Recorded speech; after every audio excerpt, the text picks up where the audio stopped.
All right, everyone, this is Angela. I am sharing one of my greatest last minute Valentine's Day treats, including some red velvet Oreos here to make this wonderful chocolate bark. And since I'm sharing it last minute, you can trust that it is a great and easy little no bake recipe for all of your Valentine's Day parties and last minute little sweets to share with your loved ones to go ahead and make even today on Valentine's Day itself. Maybe over the weekend, maybe you'll have an extended Valentine's Day. So I'm going to set aside about 20 of these red velvet Oreos. That's how many I'm using with the amount of chocolate that I have listed in the recipe. I have a few extras left over and they are in a plastic bag. I'm going to crush those up and you will see them in use later. Melt your dark chocolate. This is going to be your base layer and I need it about big enough. It's going to be rectangle shaped, enough to fit my 20 Oreos onto here. And you don't want your base layer to be too thin because, as you'll see, we're going to press the Oreos down into it. I'm kind of arranging them, and we'll go back by and press them down into that chocolate once we have them all set to fit across our chocolate. Let me see. I'm pressing them down. I'm not just counting them there. And then we're going to take those the crushed bits of our red velvet Oreos and we're going to crumble them around into the gaps between the cookies so that we have more cookie in the entire bite of our chocolate bar here, to make it extra yummy.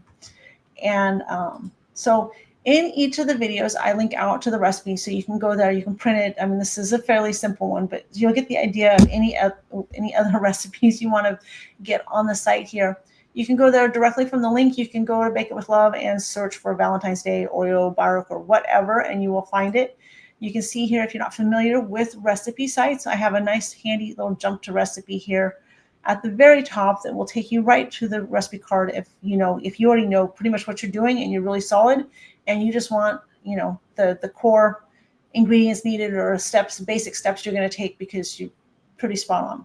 Otherwise, have a look at the rest of the recipe. I'll have notes typically about what else you could use or variations, extra tips, everything you need to know basically to make sure that you have a perfect recipe result. So every single recipe here on the site you can print with in different sizes. And if there are photos in the process, don't worry, they don't print out, so you won't end up with 20 pages. Anyway, we're going to melt some more chocolate, and you want another good layer of the white chocolate on top so that your cookies are fully surrounded with the chocolate.